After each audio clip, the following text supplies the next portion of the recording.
नमस्कार प्रिय विद्यार्थियों, हम ज्वालामुखी के बारे में अध्ययन कर रहे हैं। इससे पहले वाले वीडियो में हमने ज्वालामुखी क्या है, इसके उद्गार के मुख्य कारण क्या है, उसके बारे में अध्ययन किया था। आज हम अध्ययन करेंगे ज्वालामुखी उद्गार के समय कौन कौन से पदार्थ निकलते हैं, यानी कि पृथ्वी के धरातल के आंतरिक भाग से जब ज्वालामुखी का उद्गार होता है तो कौन कौन से पदार्थ बाहर आते हैं। इनमें मुख्य है, पहला है मैग्मा अथवा लावा। धरातल के नीचे समस्त पिघला पदार्थ मैग्मा कहलाता है। जब यह मैग्मा धरातल पर प्रकट होता है तो इसे लावा कहते हैं।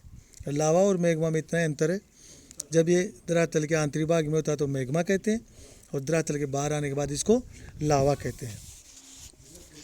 मैग्मा के भीतर के वाष्पशील संघटक जैसे गैस धरातल पर आकर मैग्मा से पृथक हो जाती है।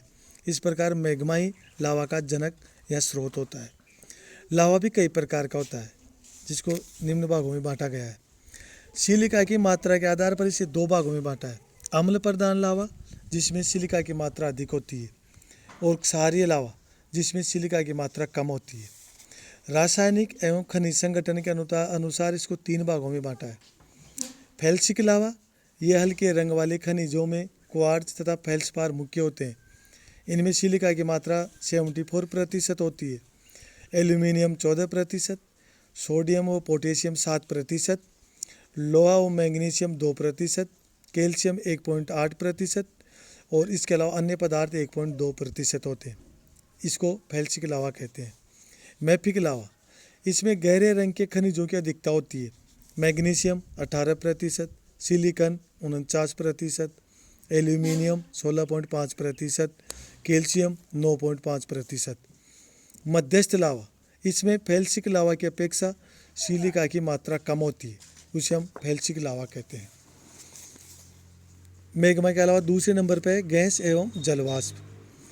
ज्वालामुखी गैसों में 60 से 90% तक वाष्प की मात्रा पाई जाती है। इसे भी पुनः दो भागों में बांटा गया है। बोम जलीय, इसका स्रोत भूमिगत जल भंडार, क्रेटर, झील, सागर आदि होते हैं, जिनका जल दरारों व छिद्रों द्वारा धरातल के नीचे पहुंचता है। अधिक ताप के कारण यह जल भाप में बदल जाता है। मैग्मा जनित, यह मैग्मा से उत्पन्न भाप होती है, किंतु बोम जलीय तथा मैग्मा जनित भाप में विभेद स्थापित करना बहुत कठिन है। ज्वालामुखी गैसों में carbon dioxide, nitrogen, sulphur dioxide की महत्वपूर्ण मात्रा होती है। कम मात्रा में पाई जाने वाली गैसों में हाइड्रोजन, कार्बन मोनोऑक्साइड, सल्फर तथा क्लोरीन होती है। तीसरा मुख्य पदार्थ है ज्वालामुखी खंडित पदार्थ। ज्वालामुखी के उद्गार के समय भाप, गैस तथा तरल लावा के साथ ही चट्टानों के खंड, खनिज, राख, ग्लास आदि भी निकलते हैं, जिन्हें विखंडित पदार्थ कहते हैं। इसमें सूक्ष्म धूल या राख से लेकर बड़े आकार के शिलाखंड सम्मिलित किए जाते हैं।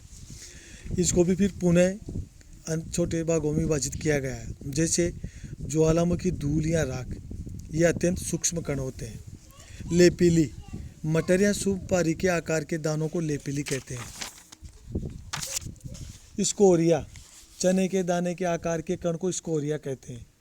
संकोणाश्म या ब्रेसिया, स्कोरिया का संगठित रूप ब्रेसिया कहलाता है। टप, राख के संगठन से टुकड़े बने होते हैं, उन्हें टप कहते हैं। ज्वालामुखी बम, कई मीटर व्यास वाले शिलाखंड को ज्वालामुखी बम कहते हैं। प्यूमिक या जामक, ब्रेसिया के साथ गैस के बुलबुलों से निर्मित छिद्रमय पत्थर के टुकड़ों को प्यूमिक कहते हैं। ज्वालामुखी के भी अनेक प्रकार होते हैं। ज्वालामुखी के प्रकार, इसमें हम दो प्रकार से इसका विभाजन करते हैं। एक तो उद्गार की तीव्रता के आधार पर और प्रकृति के आधार पर। तो उद्गार की तीव्रता और प्रकृति के आधार पर दो प्रकार के होते हैं। दरारी उद्भेदन, इस प्रकार का उद्गार शांत रूप में लंबी दरार से होता है। मैफिक लावा होने पर लावा के मैदान या पठार बनते हैं। फेल्सिक लावा के साथ विखंडित पदार्थों का उद्गार अधिक होता है। महाद्वीपों पर कोलंबिया पठार, दक्कन पठार, ब्राज़ील का पठार आदि इसी प्रकार के बेसाल्ट लावा से निर्मित हुए हैं। केंद्रीय उद्भेदन, यह उद्गार एक बिंदु से होता है। इसमें गैसों की तीव्रता के कारण ज्वालामुखी पदार्थ आकाश में ऊंचा उठता है। कभी कभी गैसों के कारण छिद्र में भयंकर विस्फोट भी होता है। धुएं के बादल छा जाते हैं।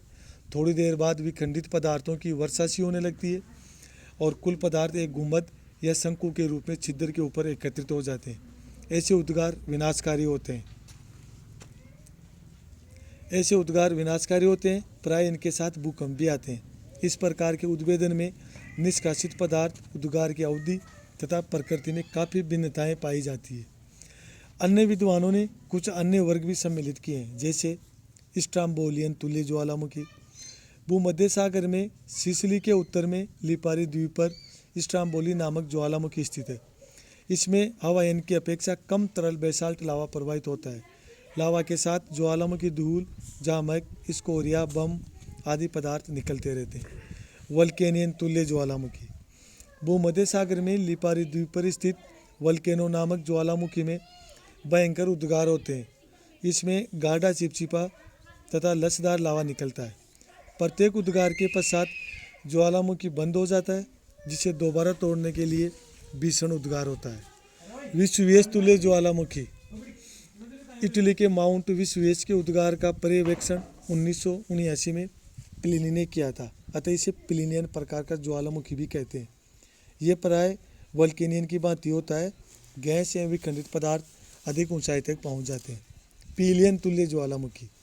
पश्चिमी द्वीप समूह में स्थित मार्टिनिक द्वीप पर स्थित पीली पर्वत का अत्यंत भयंकर विस्फोट सहित गैस, शिलाखंड एवं लावा के उद्गार होते हैं। 8 मई 1902 को पीली का विस्फोट इसी प्रकार का हुआ था। हवायन तुल्य ज्वालामुखी। इस प्रकार के ज्वालामुखी उद्गार शांत ढंग से होता है। इसमें लावा पतला और गैस कम होती है। आइसलैंड तुल्य ज्वालामुखी। ये शांत दरारी उद्गार वाले ज्वालामुखी है, जिनमें मैग्मा का प्रवाह मंद तथा क्षैतिज रूप से होता है। ज्वालामुखी की सक्रियता के आधार पर भी इनको 3 भागों में बांटा गया है। जागृत या सक्रिय ज्वालामुखी, जिनमें सदैव लावा, गैस और विखंडित पदार्थ निकलते रहते हैं। प्रसुप्त ज्वालामुखी।